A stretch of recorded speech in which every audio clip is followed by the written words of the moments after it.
Welcome to the Nottingham Business School Business Leaders Podcast, where business leaders tell their stories and share their insights. All our guests have a personal connection with Nottingham Business School. So listen, learn, enjoy and share.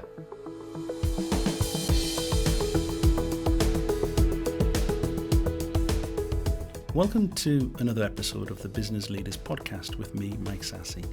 Louise Rodrigues is a business owner and acclaimed leader of high-performing project teams. She graduated from Nottingham, Trent in the year 2000 with a degree in building and surveying. Today, she runs her own Dubai-based consultancy, AQUILA, developing and delivering major building projects in the United Arab Emirates. Louise began her career in London, developing education and healthcare buildings. During the last 2 decades, she has worked across the Middle East on multi-billion-dollar developments of new islands, luxury hotels, golf courses, and much more. She also serves on the World Regional Board of the Royal Institute of Chartered Surveyors, where she is a great champion of next-generation leadership. Louise Rodrigues, welcome to this episode of the Business Leaders Podcast. Thank you, Mike, and thank you for inviting me. Good stuff. So how is it to be back in Nottingham? Has it changed much? It's changed loads. It's really lovely. I was here last year 25 years ago, as you say. The city itself has changed. There's been a lot of investment in buildings. It's got a really great vibe. I see a lot of the areas have been pedestrianised. You've got the tram, which we didn't have in those days. And a lot of the university site, we've had a walk around this morning and the university site's developed a great deal. Looks really amazing. Of course, you'll know that you'll be casting a professional eye over that, won't you? Yeah, and it all just looks fabulous. So I can imagine it's a really great city to study in. It is. So you now run your own project management consultancy in Dubai. Tell us a little bit about what that entails. I founded AQUILA Project Management to provide bespoke kind of tailor-made services to high-profile investors and developers. We deal with very kind of large-scale, complex developments across the Middle East and working in Asia and Europe at the moment as well. The focus is mixed-use developments. Mixed use. So that's a little bit of everything. So a bit of retail, hospitality, residential, master plans, and also sports, leisure and hospitality. So it's all exciting stuff. I noticed in there in one of the things I read, it said you were involved in project development on these new islands that are being built. Explain those to me. Yeah, so I've worked on a couple of new islands, one of which was Blue Waters in Dubai, which is just off the marina. And that was a big mixed-use master plan, hotel, lots of residential, retail. The islands, are they literally built out of the sea, or are they sandbanks, or what? They're reclaimed islands, so yeah, they're formed. There might have been, indication of land there before, or there might be something under the sea. We're actually doing something similar in Asia at the moment, but yeah, they're reclaimed. So, after graduating from Nottingham Trent a couple of decades ago, you started work as project manager in London. So how was that, and how did you end up in the Middle East? It was actually fate that I ended up in the Middle East. I had gone to work for Lend-Lease in Hanover Square, really great experience, and I just got chartered, and I was talking to my 2 bosses, and they said, you've got your annual appraisal, is there anything you want to do? And I just thought, I've just finished studying, I've got chartered. So, from a careers perspective, I didn't, know what to do next. And I said to them both, I'd love to work overseas. And Lend-Lease is an Australian company, so they said, we'll try and get you to Sydney. And in the interim, an interview came up for a job in Dubai. So I went along to that, and they offered me the job. And 5 weeks later, I was on a plane to work in Dubai. And how long had you been in London? Sounds brilliant. How long had you been in London before you ended up in Dubai? I'd worked for another firm, but I'd been with Lend-Lease for about a year, maybe a year and a half. And then we actually went out to work for Bovis Lease. So it was a kind of sister company. Okay. And what were you building? So when you got to Dubai, you started on golf courses and hotels and shopping malls. But what had you been building in London? In London, I worked in healthcare and education, so building universities, schools, hospitals, clinics, that type of thing. So, from a building perspective, both education and healthcare have got similar components. Hotels are just kind of wrapped up differently. So, Right. So there were parallels. Yeah, definitely transferable. Okay. So you've led development projects across diverse regions, cultures, United Arab Emirates, Dubai, Saudi Arabia. How have you had to develop your leadership style to adapt to different cultures? I would say it's a matter of having a level of cultural intelligence, so another layer of just understanding. Different people like to work in different ways, and it's not necessarily because of training or preference. It's just that's the way things are done in certain regions. And for me, moving into a different region meant having the ability to adapt, and you just need to be able to adapt very quickly. Okay, so how was your leadership in London, leading project groups, management, in comparison to leading something, say, over in Saudi Arabia or Dubai? So in a city like London, everybody, we take for granted we all speak the same language. Everything is understood in the same way. And whilst working in both Asian territories and in the Middle East, English is actually the first language of contract. So we all operate in English. However, you're working with lots of people who speak English, maybe as a second, third, fourth, fifth language. And the interpretation of, what is very contractual instructions can often not be understood in the same way. So part of my job now is to really make sure people understand what is being said when an instruction is given. We try and reduce conflict because people interpret gestures in the wrong way or in a different way. So come on, give me an example of that type thing. Part of the cultural impact will be, as somebody who is British, I probably was very indirect originally when I first came to the Middle East. But polite and circumspect. Yeah, always saying sorry. But you realise that actually if I'm having to communicate a message to lots of different people, lots of different countries, our teams are huge, all from different places around the world, all the filler words, in an instruction are not necessary. So you need to be a bit more direct. So I think I've become a lot more direct with instructions. That would be a very good example. And you don't feel as though you're becoming polite in the process? Potentially that might be it. It might come across like that, but it's very important, you're given cross time zone instructions. We work on really fast track, complex projects where time is critical. So it is better to be direct than be misunderstood. So. Okay. So what's the most interesting project you've worked on while you've been over there that you've had to manage yourself and lead on? One of my favourite projects was working on Sadia. Working on what, sorry? Sadia Island, which was in Abu Dhabi, and I worked on the beach club. So this was 2011, 2012, so a long time ago. So it was one of your early projects, one of your first leadership projects. One of my first projects in, big projects in the Middle East. And it was beautiful. Like the team that I worked with then, I'm still in touch with now. So what were you doing?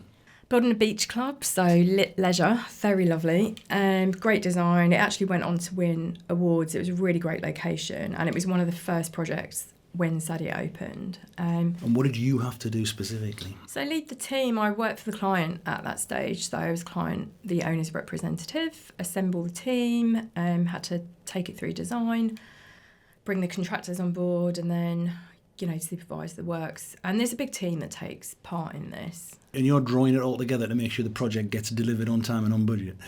Yeah, I was responsible, I'm accountable for that part of the work. And there's lots of different leaders in that process as well. So we'd have a design lead, the project management lead at the time, cost management lead, the contracting lead. So yeah, lots of people take part in the process. When did you? So how did it go? Was it deemed to be a great success? It was, yeah. It's really beautiful. I mean, even now, it's still a very, very beautiful asset. So lots of exciting things happen there, parties and DJs and. All right, okay, and it's a tourist attraction.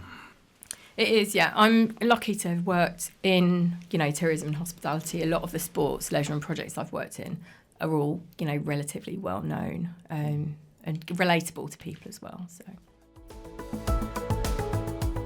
So now we're going to take a quick break from our chat to mention the MBA programs at Nottingham Business School. As we've learned from many of our guests, effective business leadership is about confidence, adaptability, and thinking strategically. These are the key ingredients to delivering innovation and impact in crowded, competitive markets. So, if you are ready to transform your career, visit ntu.ac.uk/MBA to explore the MBA programs at Nottingham Business School. We're one of only 1% of business schools worldwide who hold the prestigious Triple Crown accreditation. That's ntu.ac.uk/MBA to find out more. Now back to the show. As I say, you've worked on some big projects, sports venues in Saudi, and as you've just been talking about, luxury resorts in Dubai and Abu Dhabi. A lot of people involved. How do you build trust and collaboration across all these different disciplines and individuals? I think it's spending time with people and having an understanding, of what they do from a technical perspective. I've worked both client side and consultant side. So it helps having a deeper knowledge of, what somebody's job is if you're guiding on that, understanding time scales. We're often asking people to work very quickly, very long hours. So if I can understand what the job is, I know how quickly that or how much that can be condensed and be realistic about that. Building trust, I think, is just spending time with people and also understanding that you've got to have some empathy and humility. There is no place for ego on big projects, unfortunately. It strikes me that you have to go and acquire knowledge outside of what your traditional discipline might be. If you're going to lead a lot of people who do a lot of different things, you're going to have specialist knowledge on part of that. But how do you have to go and bone up beforehand? Do the best leaders, in your opinion, know about all the disciplines or all the disciplines of the individuals who they are leading? I don't think you can't possibly know everything about what's going on. But I think the main activities as a leader you need to understand. But you also need to identify if a team is struggling or an individual is struggling, and understand why. Are they under-resourced? Do they, have they got the skill set to do what they need to do? And a lot of your work is across very big geographical areas. I've always worked on big international teams. So even pre-COVID, we would have online calls and be managing a lot of the work internationally. One of the positives is you work around the clock. So you'll have a team in, the UK working all the way through, to Europe, Asia, and then Australia. So people are just working on designs all the way through. On the flip side, we potentially have a different working week. We've got different working hours. So if you need to call somebody, they're not available. So I think there's good and bad. I probably don't know any difference. So Yeah. So you're used to working remotely, as it were. Well, across time zones. Across time zones, yeah. And we all, obviously you meet up, you do go to site. The face-to-face part is very important. So even if we're working online, for me, you've got to, cameras need to be on. People need to be participating. Okay. So I've read leadership pieces that you've written about what you call team curation and how this is important as finding people with the right technical skills. I'm guessing you're talking about emotional intelligence there and people creating a team that's greater than the sum of the parts. But explain your idea. We have to form teams at the start of each project, and that's from all the way through the design team through to the contracting team. While a lot of this happens under competitive tender conditions, you also need to pick the right personalities, because you're forming a team that's going to work together for 4 or 5 years, and people need to be a good mix to work together. So it's about not picking people that all have the same skill set. It's where you've got gaps, picking people who can plug those gaps and making sure that people work together. You need to be able to have fun. We're all at work for a long time. So how do you do all that?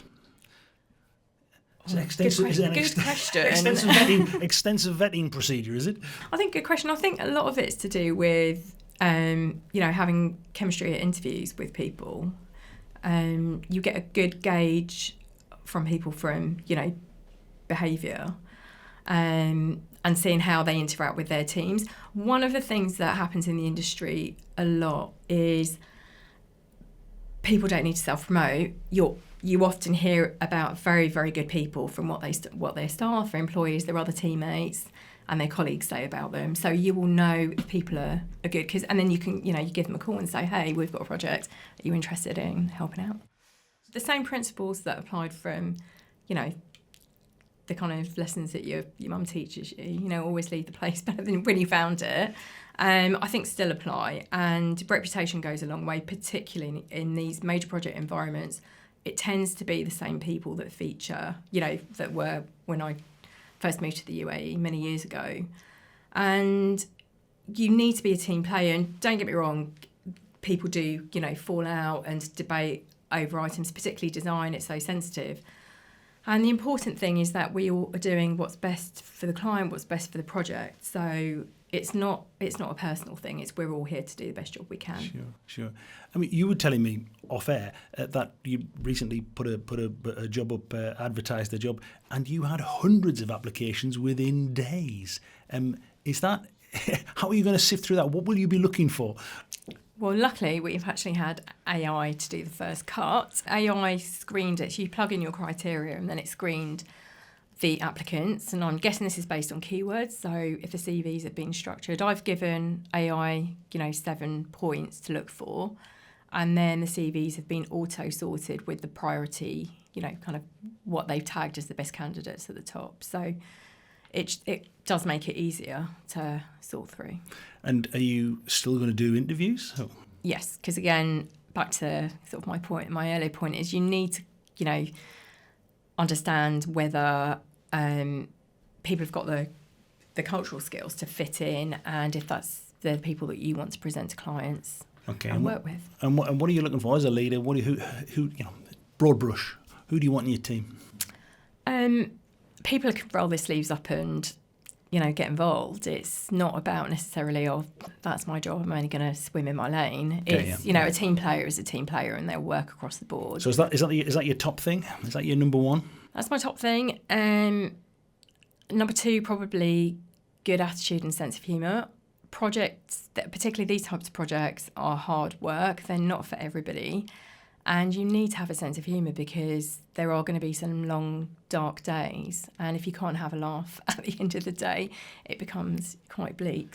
So your top 2 of the things that you're looking for aren't involving technical skills? They're not involving. I think you can train for technical skill.